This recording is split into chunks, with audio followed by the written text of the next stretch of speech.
If you're sick of the mainstream sports outlets, well, so was I. So I started my own show. I'm Shane Larson, and this is the Game Time Guru. It's different than other talk shows. I'm providing a panoramic view on sports so you can see them through a different lens. So buckle up, and let's go. What's going on, everybody? Thanks for joining me for another episode of the Game Time Guru podcast. On today's episode, I've got Coach Robert Mitchell, or he goes by Stix Mitchell, and he's from the New York Ballers. It's a team in the JBA, the Junior Basketball Association, and they're from New York, obviously. Well, the team ended up losing in the semifinals of the JBA playoffs, and we're going to break this whole thing down. I was able to speak to him last week, so the phone call is going to be talking about the league itself, LeVar Ball and the Big Baller brand. We're also going to learn a little bit about what Robert Mitchell's got going forward with his basketball mentoring program called Moves for Days. We've got a great discussion.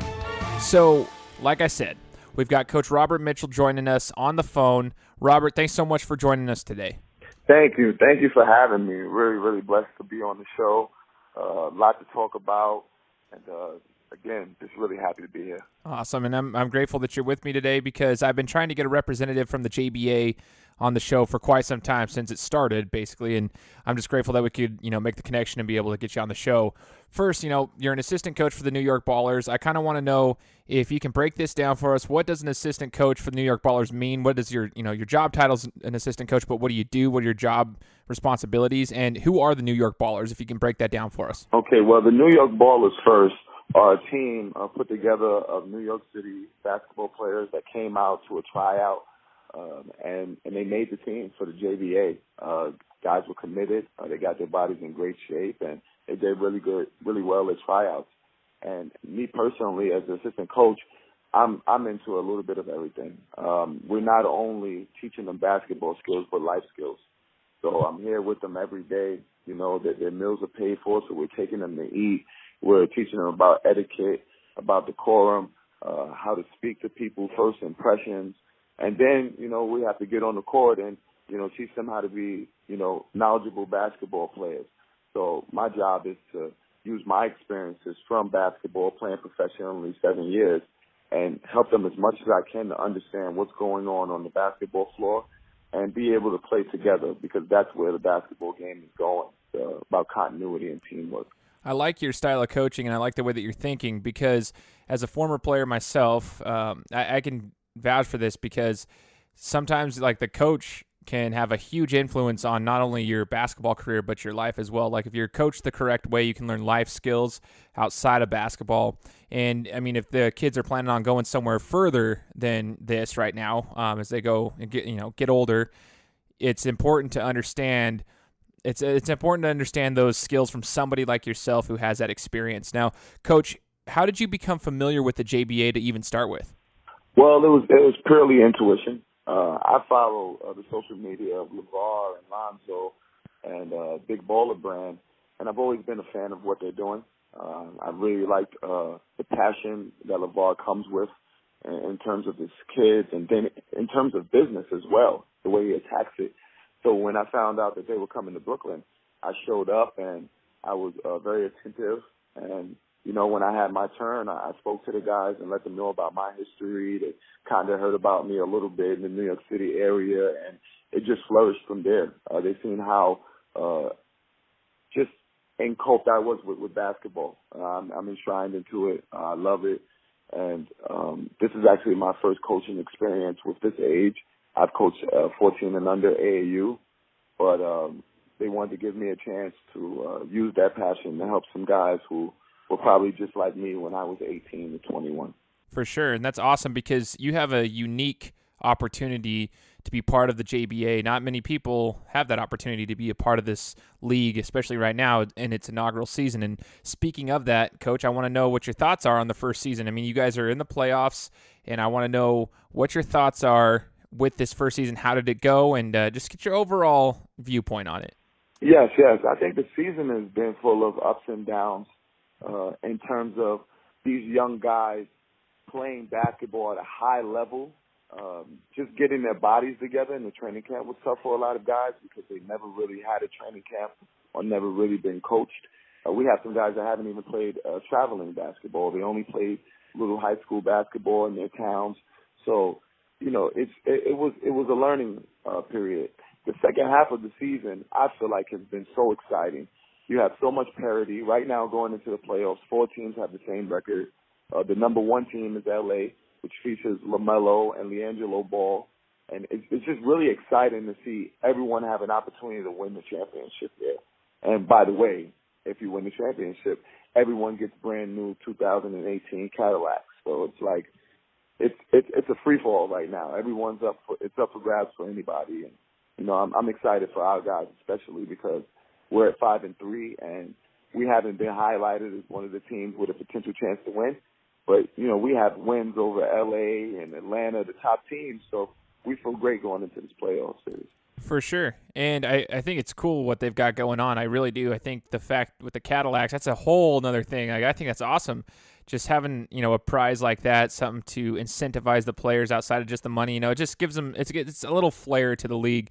Now, as a fan of the game, I've been paying attention to the league, and a lot of my friends don't even know what the JBA is. I've talked to them before, and they don't even know what it is, but I've been paying attention. I've been watching them on Facebook, all the games that are on, you know, Facebook Live for the JBA, and it's interesting because you obviously hear about LaMelo Ball and now LiAngelo since he joined the team in Los Angeles, and it's because it's LeVar Ball's league, basically. But there are a lot of talented players out there, especially on this New York squad, too, but the league itself has taken some hits as far as some criticism in the style of play, one of those being, you know, the lack of defense, the high scoring.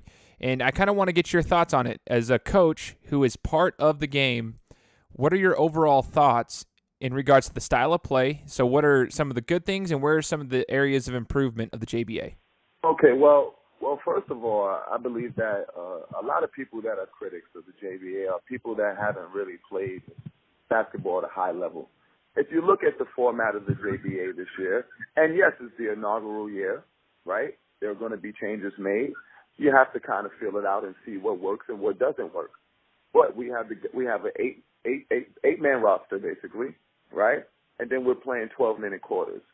So with that dynamic, you have, you know, a lot of, you know, up and down, and then you're going to have a lot of sloppy play because there aren't enough players, right?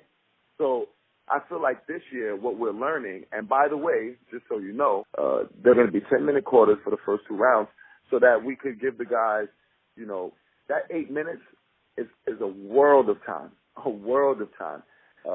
They're going to be, timeouts are going to be carried over into the second half, so guys will get a little more time to get rest.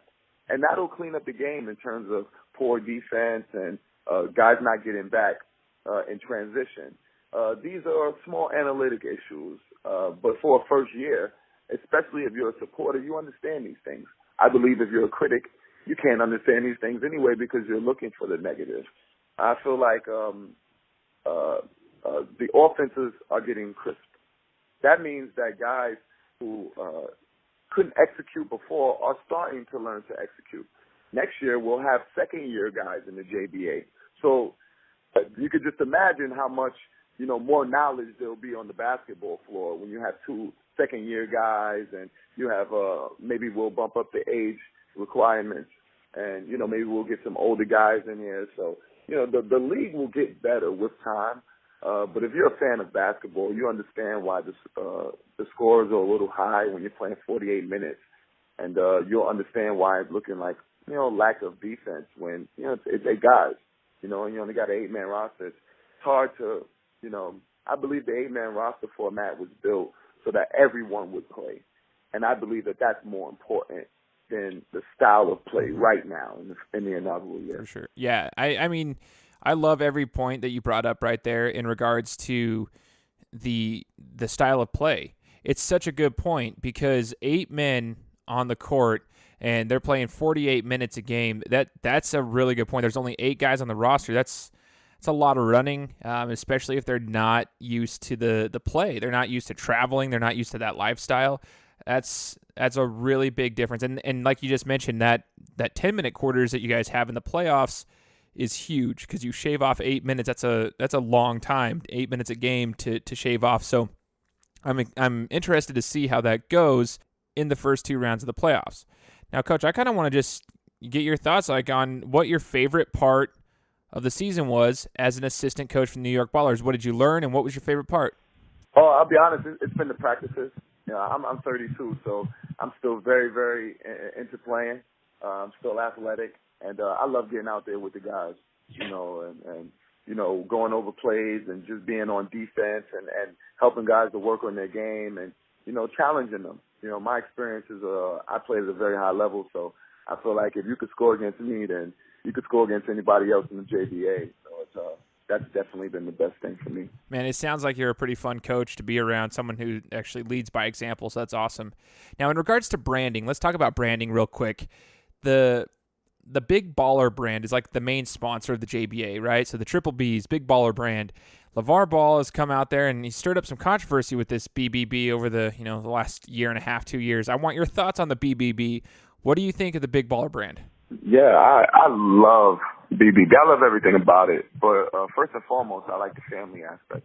I have 2 sons, and I'm growing them up as ball players. So to see somebody like LeVar who, put 20 years into his boys and built them up, and they have so much confidence. You see these guys, and just to be around them, you can feel the confidence, all around them and their aura. And, so that's the biggest thing for me is the family aspect. And secondly, I definitely love that they're just about basketball. I know a lot of people say, hey, he took, Jello out of UCLA and LaMelo out of high school. But, if you know what you want to do and you love it and you have a passion for it, I feel like if you create a fallback, that fallback is going to be exactly that. It's going to make you fall back. If you're committed to what you want to do, just do it. I like that, and I think that's exactly what he's doing. He's just doing. He's kind of disrupted the normalcy in the industry, and I love that. He's doing something that not many other people have done, so I love that. Now, Coach Mitchell, you have something going on yourself. I want you to explain what you have going on back home.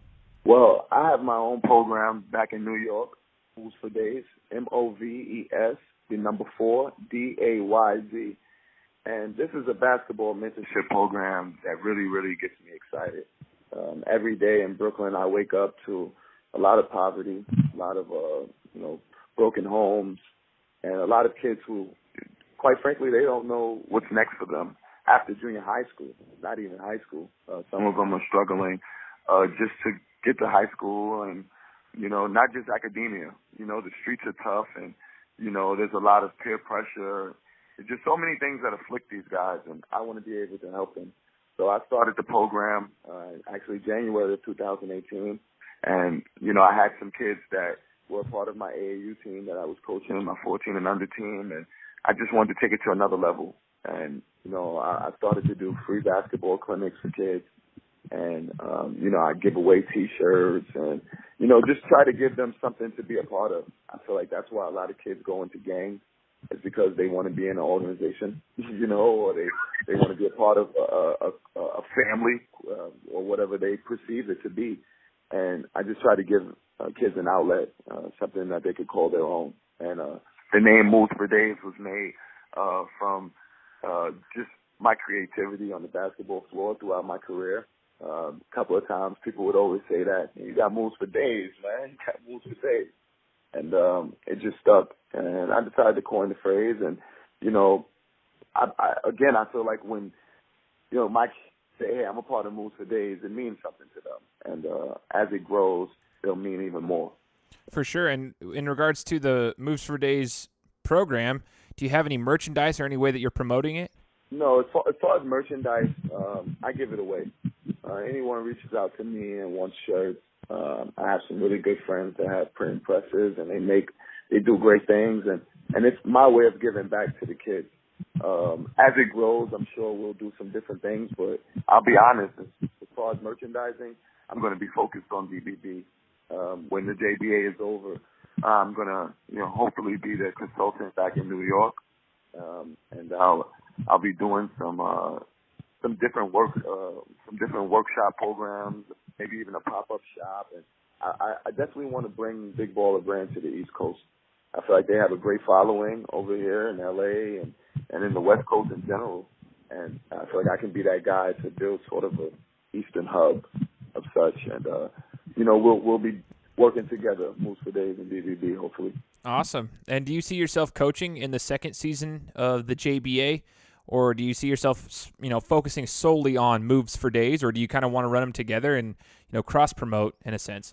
Well, I've actually gotten offered to coach in high school when I get back to New York. I guess people have seen me out here coaching and just paying attention to what's going on.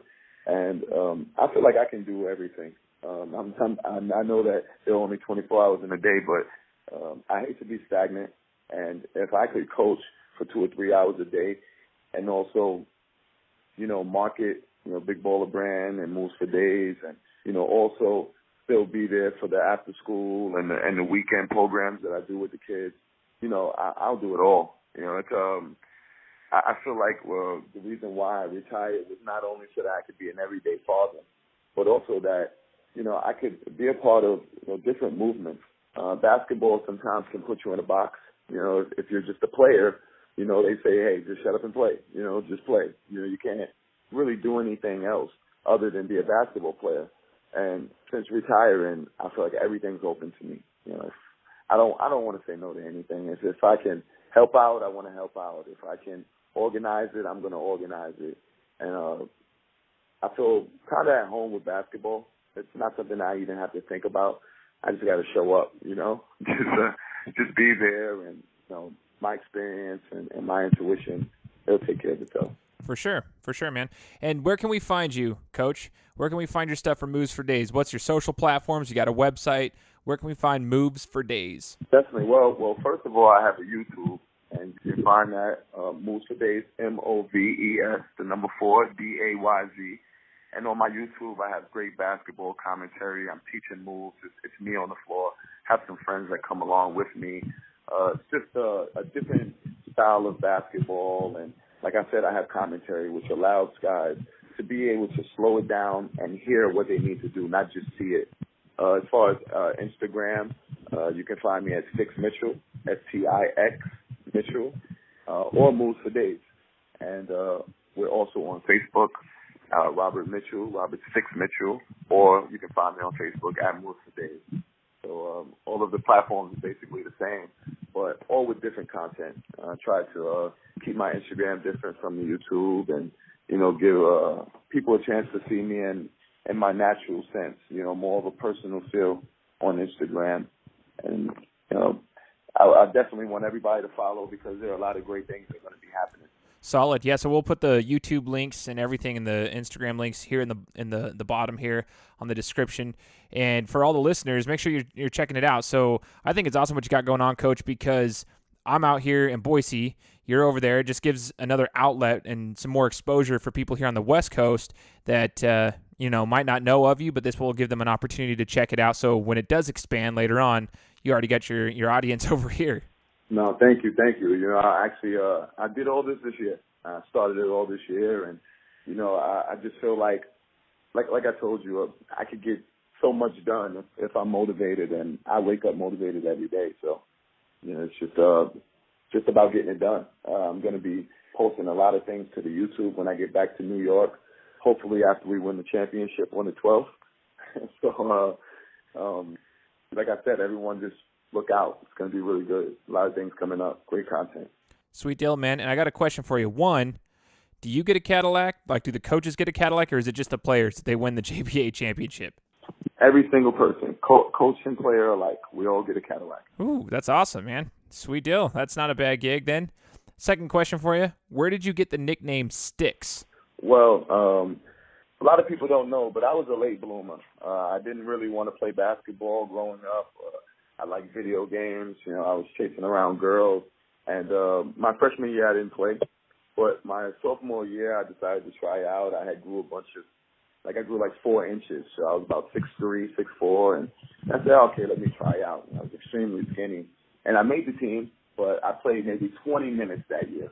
I would only play if we were up 30 or losing 30. So everybody kind of liked the fight in me.